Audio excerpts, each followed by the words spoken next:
O'Connor. Hey O'Connor, your house. Hollywood in your house. Hypocrisy's head in the clouds. Curating all kind of loud. Wrestling in front of the crowds. Paragon's holding it down. Anybody can get it. Come to us for your news and opinions. We got a voice. There is no choice. Wisdom voice in your house making wrestling noise. Moving fast, it's like cruiserweight action. In your house is a perfect distraction. Pop us in your ears when you in traction. Get this work with some wrestling action. Swallow. What's up, guys? What's cracking? Hollywood House. In your house. We are back. We're ready to make a move. I hope you guys are ready to make a move. I hope you guys are with the shits. Because I'm with the shits. I'm ready to talk a little bit of wrestling. That is right. We are back. You already know the vibes. Anytime we slide on through, we're ready to give you that work when it comes to the professional wrestling business. And this is no different as, hey guys, we are back. Well, I say we, but it's just me. Hollywood. All Hollywood here. And as you know, you heard a little bit earlier in the week, we had my man Hypocrisy Jones giving you that work when it comes to his thoughts on Friday Night SmackDown. And this is something that we're going to be trying to continue to do. I know our Friday Night SmackDown review came a few days late. And my Monday Night Raw review, which I'm doing right now, is coming a few days late. But we're just fine-tuning everything, guys. We're getting everything situated. So then we can give you guys these little episodes here just in a crunch. Give you guys more content. Throw it out there. Then, of course, give you guys the bigger episodes like what we do on Sundays. And, man, we've got a lot of things moving when it comes to these bigger episodes. So much things we got working. And we'll shed a little bit light on that a little bit later on, but not today. We're just still trying to work things through, and I'm telling you, it's going to be great. And speaking of great, I got to talk about this episode of Monday Night Raw. And, there are some great things that I got a chance to see in there when I was checking it out on my Monday evening, just chilling and doing my thing. And this is kind of the rotation that we're going to be trying to give you guys. Is scheduling. Scheduling is big with myself and Paragon and Hype, and we have lives, as you guys understand. We have lives, so we're just trying to make sure that we throw everything together. And as far as time wise, it just made more sense for me to take Monday Night Raw. With the interest that Paragon has in NXT, makes sense for him to take NXT, and it makes sense for Hype to take Friday Night SmackDown, as he already had an episode where he was doing watch-alongs with it back when he was doing Friday Night Hype, so it feels natural schedule-wise and everything for us to be doing the shows that we're doing. So I'm the Raw representation, and we had Monday Night Raw, and this was a Cody heavy episode, as we pretty much expected it to be, of course, amid the We Want Cody social media movement, which some of y'all need to be ashamed of yourselves, for real. A lot of y'all need to be ashamed of yourselves. I get it. You want Cody, and I'm about to get into the episode, but right now you about to hear from me, all right? Y'all done lost y'all's damn minds. Y'all done sat up here going on every social media post talking about hashtag We Want Cody.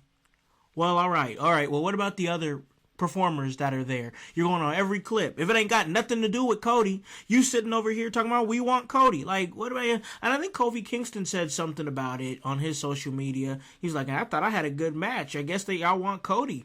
So it's like, y'all just, this is always a thing with y'all, bro. Like, us. I'm in there too. You know what I'm saying? Like, I'm not doing what y'all are doing out here. No, I'm not. No. I'm not with y'all on that.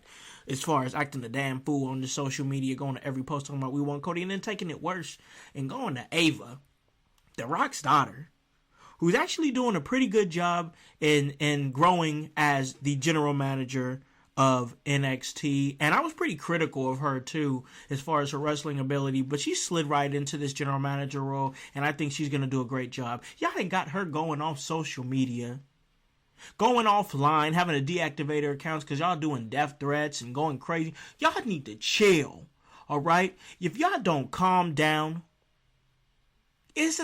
listen, I love wrestling too. It's a TV show, bro.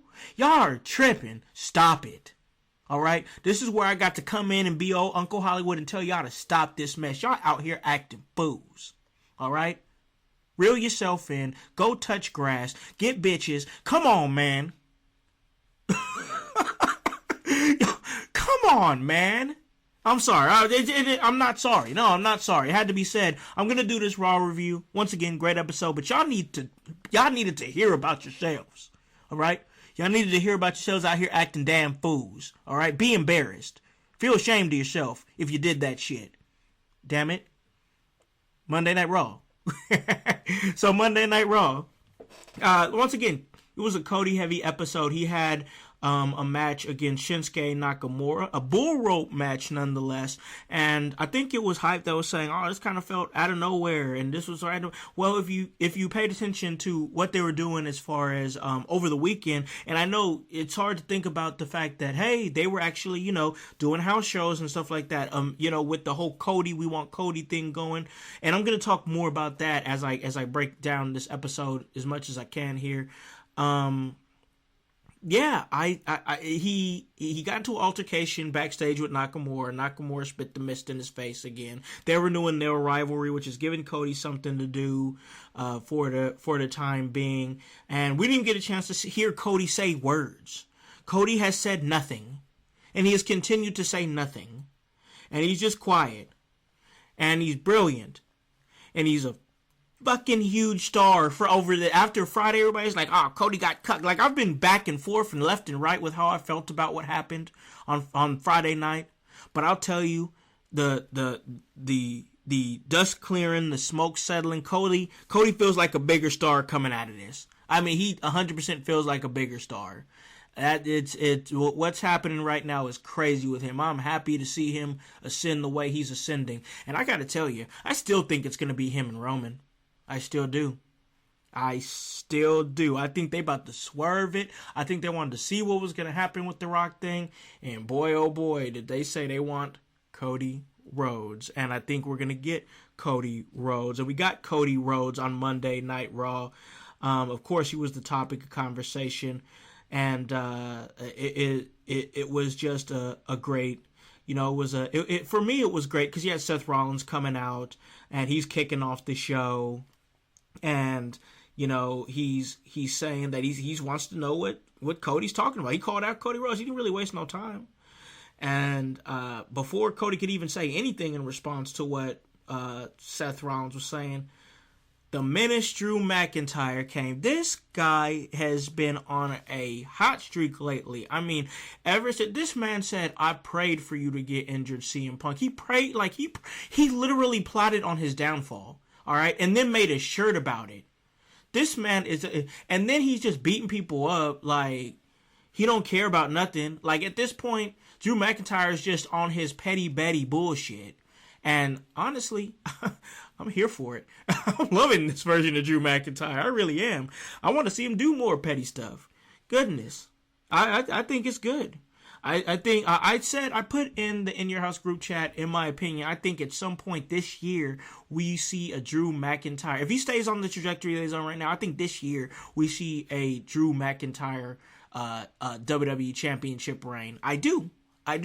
If I'm wrong, I'm wrong on that. But if he stays on where he's at right now, I think that at some point this year, it's going to happen. Might be a short reign, might not be. I don't know. But I just know he's killing it right now. And I'm enjoying seeing everything that he is doing. And I'm just saying, like, Drew McIntyre's he's excellent right now. Excellent. So, you had Seth Rollins talking about how, he's referencing basically what Roman was saying in terms of, no pop, and I guess he was getting a pretty big pop, and then of course there was the Rocky sucks chance, and even Michael Cole on commentary was like, is it 1996 again? Like, it's crazy. This whole thing is crazy because, Rock, he prides himself on being a pretty likable guy, and he's willing to put himself in those roles where people were going to turn their back on him. He said, just like he said in his post on Instagram, he's got tough skin, but anytime he shows up, I mean, it elicits a massive response. I mean, it is what it is. So, like, what Rock did for Cody alone Friday, I mean, and what spilled out into the weekend, as now it's like Wednesday right now, but like still like, and there's still buzz. There's still buzz. Why? Because Cody Rhodes ain't said nothing. So I just think that it's been interesting with this build with Cody Rhodes, honestly. And yeah, I've been locked in to that. It's been really interesting. Another thing that's been interesting to me on Monday Night Raw is the tag team division, as we see like the Creed brothers and DIY, then Imperium and the New Day. And like, I love it because like DIY came up and the Creed brothers are just looking great. Like, oh my gosh, their raw athleticism and throwing their bodies around, like with that Brutus bomb and whatnot. They're fun to watch, honestly. They're super fun to watch, and I'm happy that they're on Monday nights because I get to talk about them, and I get to talk about some of the awesome things they do. DIY is starting to really come into their own. They're starting to pick up victories, and I like this. I really do. I think we could possibly see DIY go up against the Judgment Day at Elimination Chamber, but who knows? We could also see Pete Dunne and Tyler Bate have their have their moment there. Not saying that they'll win, but they would get a chance, the opportunity to go and fight for the titles. So I think that would be interesting there. But right now it's going to be DIY versus Tyler Bate and Pete Dunne, and that's going to be this Friday on SmackDown, and you'll hear all about that from my man Hype. We had Elimination Chamber qualifier with Becky Lynch and Shayna Baszler, and writing was on the wall. They pretty much like, it was pretty much given away. I knew that, and Becky's probably going to win the Chamber, straight up. Becky's probably going to win the Chamber, but I just didn't see Shayna winning this against Becky Lynch for opportunity to get there into the Chamber. It kind of is what it is, Lynch moves on. I don't know what else to say. She got the manhandle slam and she moves on. It was a competitive match, but for me, right was on the wall. Becky Lynch wins, moves on. And I thought that it was. I honestly thought that there was some good points in there, like when Cole was reminding fans about how Baszler dominated the 2020 Women's Elimination Chamber, which will make you think that maybe, hey, she might have a chance to win this match and get back in there and try to do that again. And that victory propelled her to a WrestleMania, and it was just good. I thought that Michael Cole's good. Like, I know Michael Cole. We're starting to realize it now that Michael Cole is just really, really good. I love him and Pat McAfee together. It's a good vibe. It's good energy. Pat McAfee Cole has went on record to say that McAfee has breathed life back into his career, and so that's great that they're back side to side again on Monday nights. And I'm never mad to see Pat McAfee. That's for doggone sure. He's great. I love what he does. I think that he's starting to get back into the groove of commentary, because that first show back he felt a little like shaky, like he wasn't like he kind of like lost his commentary legs from under him, but now he's starting to get him back, and I love it. I'm enjoying what I'm seeing. I also enjoy Rhea Ripley coming and interrupting the show, and then just getting rocked by Nia Jax. They're doing a great job of building Nia Jax as an unstoppable force. They just are. The way that they've changed the narrative on her is absolutely insane. She's changed her own narrative too by just being great.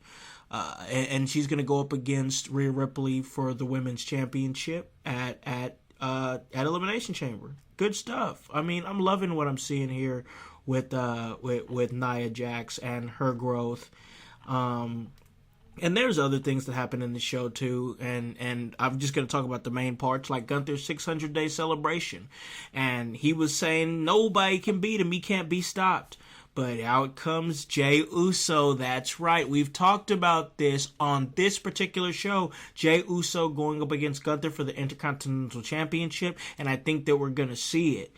And I love the verbal back and forth. I think, man, I got to tell you, Gunther is getting into his promo bag. That's for damn sure. He's getting in his promo bag. We know he can wrestle his ass off, but he's growing as a character as well. Like on the mic, it's great. I love it. He's just...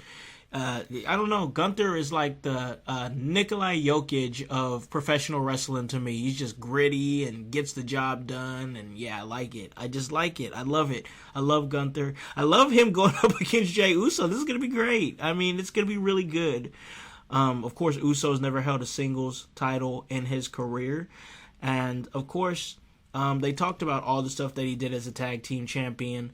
I thought this segment was great, and I thought that it just really solidified the red hot baby face that is Jey Uso going up against one of the most credible heels on the roster in Gunther. It's just a recipe for success, and I'm here for it, and I think that it's going to be great, and yeah, it's going to be good stuff. We had Kaden Carter and Katana Chance go up against the Kabuki Warriors for the Women's Tag Team Championships. And I'm mad again because Life of the Party didn't win. Kabuki Warriors retained. I don't want to talk about it no more because I put so much into Carter and Chance, and boom, they lose the titles just because Kabuki Warriors come back. No, all right? You need to be investing in Life of the Party. Quit giving them these short title reigns. Just give it to them. It's a great team. They're a great damn team. Carter and Chance, all right? I love them. All right? Life of the Party. Damn it. But yeah, I am a fan. I'm a huge fan. I've said it before on this show. But we got to move on. I got to wrap this up here. We got a bull rope match. Cody Rhodes, he just loves those matches that his daddy made. We got a chance to see him have a bull rope match against the artist himself, Shinsuke Nakamura. I love this incarnation of Shinsuke Nakamura. It's great. I've raved about it before. He's doing some of the best work that he's done with the WWE. Yes, love it. This version of Nakamura can stay forever and ever. But yeah, this was a match that you know, Rhodes and Nakamura, they were in, and you know, it ended up being a situation where it was just an okay contest. I mean, I just got to keep it real. I mean, it wasn't what it could have been. I mean, if you're gonna have a match like that, you got to really go. I just feel like, I don't know, it was maybe a little watered down. You know, I mean, I didn't expect it to be like Cody versus Brody Lee in that dog collar match. I mean, I didn't expect that, but it was, yeah, I don't know. It was what it was. But Drew McIntyre, man, he's just that guy. He's that guy right now. I love it. He stood tall, and yeah, took out Cody. And this guy, he's a hero. He's calling himself a hero. He's not the bad guy. I love it. This man's delusional. He's lost it. And he's vindictive and jealous and petty, and yes, I I like this Drew McIntyre. It's a good vibe, man. When they gonna let Nakamura start picking up some wins? This character's been so good. He's got to start picking up some wins. Seems like he's losing a lot, but you know, maybe that'll turn around. But as far as this goes, I got to turn this one around, turn it to the end. Because that's it. That's the end here. Guys, I really appreciate you guys coming through and chatting me up about a little Monday Night Raw. And we're going to continue this here with, of course, we're going to get, as soon as P gets his schedule all right and we can get him rocking and rolling on NXT, then we're going to have, of course, myself doing Monday Night Raw, the Monday Night Raw representation. Then, of course, we'll have Hype, and Hype's going to be doing his thing over there on Friday Night SmackDown. And then, of course, we'll come together and we'll do it, and we'll have a big general discussion. We're trying to give you guys some great content and consistent content. So, guys, really appreciate y'all sliding through. Of course, it was a movie. Of course, you guys already know where you can catch me. That is at The Hollywood House. That is on IG, Hollywood House on Facebook and on X. And then, of course, it is in your house across all of those. That's HOWSE, and the W stands for work. So, guys, really appreciate you guys sliding through. And, of course, I got to let you know, hop on this bandwagon. Get on or get gone. Because the household still going mighty strong. You guys have a great day. Great rest of your week. Peace.